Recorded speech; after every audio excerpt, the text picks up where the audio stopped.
Hey, this is Jason with 4W Knives. Today's project, I'm going to take this really big nut and turn it into a knife. Problem with it is, it's definitely not high carbon steel. I've got several options that I could go with to make this a functional knife. I have decided that we are going to do San Mai. I know I've done San Mai many times on my channel, but I've never done it with a big nut like this. So that's what we're going to do. So what I need to do to start with is I'll cut it, make it a more manageable size because this is way more steel than what I need. I will pair it with some high carbon steel and then we'll shape it into a knife. I hope you enjoy the process and I appreciate you watching.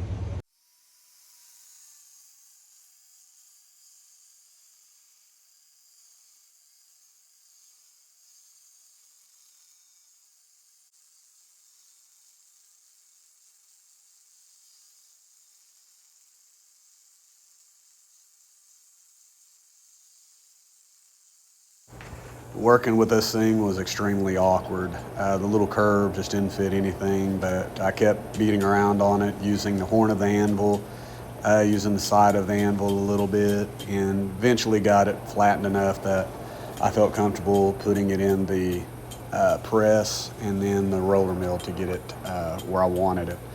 Not only did I need to get it thinned and evened, I needed to get it narrowed as well. Whenever you do San Mai or Go Mai or Damascus for that matter, it helps if all the pieces are the same width as well as length and everything, so you don't have any ends sticking out. You want them to pair up equally. So right here, even though my press isn't real good at narrowing things, I was able to get this down to around that 1.5 inches prior to me putting it into the roller mill. And of course, roller mill, it's quick, it's easy, and I got it down to just under 1/4 inch, I believe, on about 3 passes.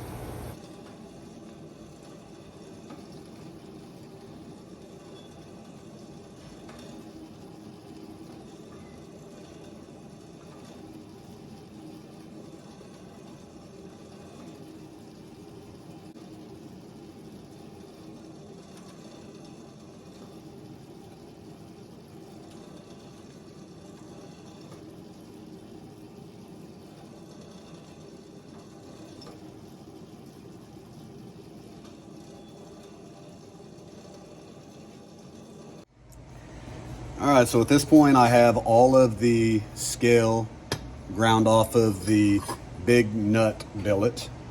Kind of weird to say that, but anyways, the large nut billet that I made out of it. So you can see on this side, I've got a lot of the lines from the threads that did not go away in the forging process. So I think what I'm gonna do, I'll cut this, I only made it out to a little over 10 inches, so I'm gonna have to cut it to 5-inch lengths. But I'll cut it off. I'm going to clean up the inside of it really well, leaving the threads on the outside. I think maybe it might give it a unique look. And then I know in my introduction I said I was going to make a San Mai, but I've decided I'm going to do a Go Mai. I've got a piece of 1095 and a piece of 15 and 20. So I'm going to cut these all to 5 inches, clean them up on the grinder, and then stack them, and I'll show a little bit of the stacking process and then the forge welding. All right, so here we go. Nut, 15 and 20, 1095, 15 and 20, and nut. Gives me a good stack. And it's going to be roughly 0.65. It'll be a little bit smaller than that once I compress it thick. 5 inches long, 1.5 inches wide. All right, so my forge welding process with the tools that I have is pretty simple. I get it up to forge welding temps, and then I use my log splitter press. I use the die the long direction, which is just at 6 inches, so I can do up to that length of a billet. I do it that way, and then I come at it from the side. Each way that I do this becomes more aggressive, ending with these more narrow flattening dies that does a really good job of squeezing it down. After that, I'll take it over to the roller mill and lengthen it out to the desired thickness that I want for the billet.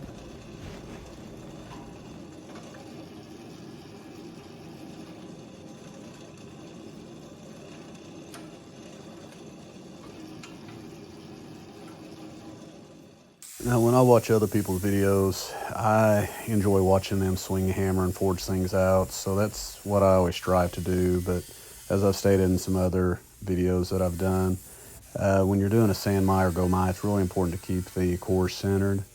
So when I do one of these, I always do a stock removal. I'm using just the cheap angle grinder that I got from Harbor Freight here with a cutoff wheel to cut it to shape before I take it to the grinder. Just if you do this, just be careful. These wheels are very dangerous.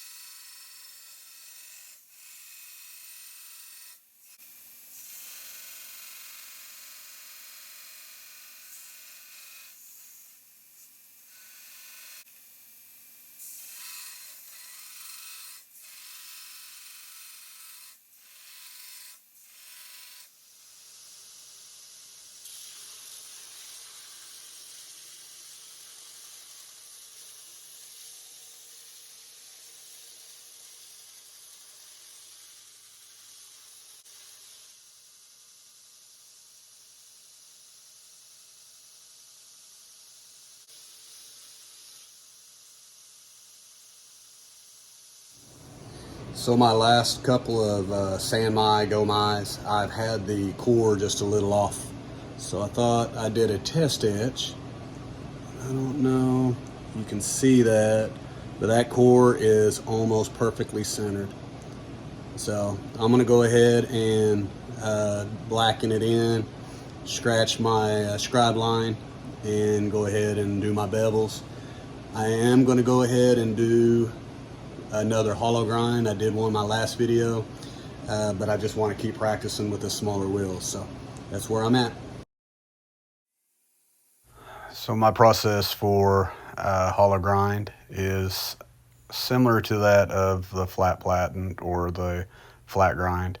I like to get the edge down to the center line, 45-degree angle, whatever you need, but I want to make sure that it starts centered, and then I start to work my way up towards the spine of the knife.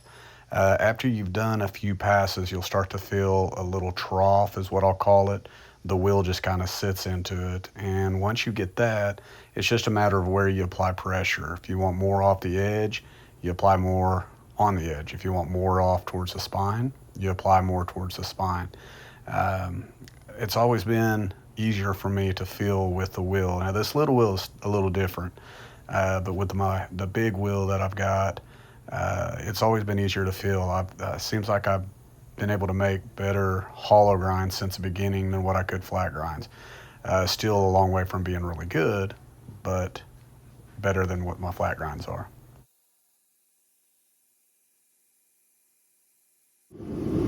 I get it up to a critical temp, quench it in the vegetable oil, and then I will put it in the toaster oven at 400 degrees for 2 hours.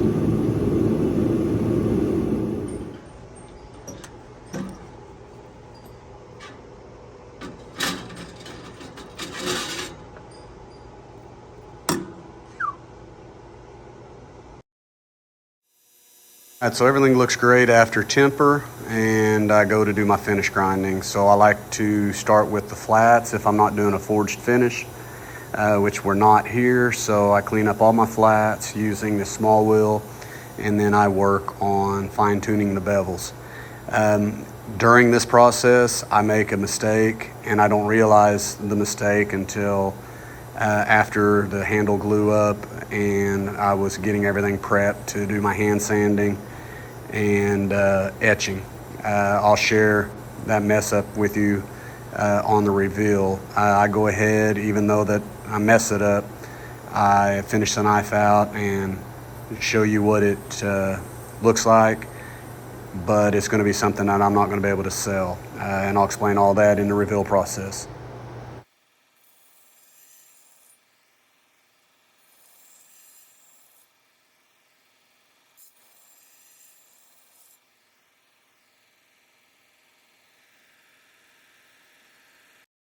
The handle scales that I selected are Kieranite. I picked those up at Jant's. I believe these are lava or something, for that lava flow or something like that.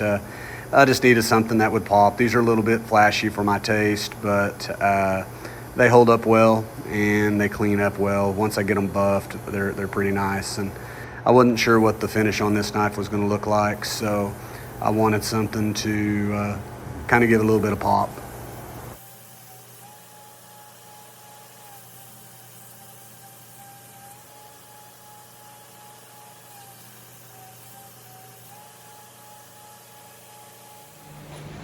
All right, so I got it all finished up.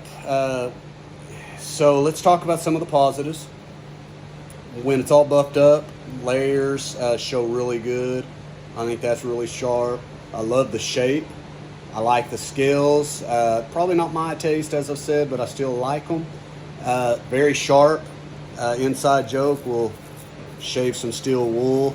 Oh, let me get it in the camera. You can see that just peels it off. If I'd have hand sanded, I think the pattern would have been a little more out there, a little more pretty. But I want you to see the pattern on the nut part of it. It came out really cool. It looks kind of like wrought iron. So there's that positive.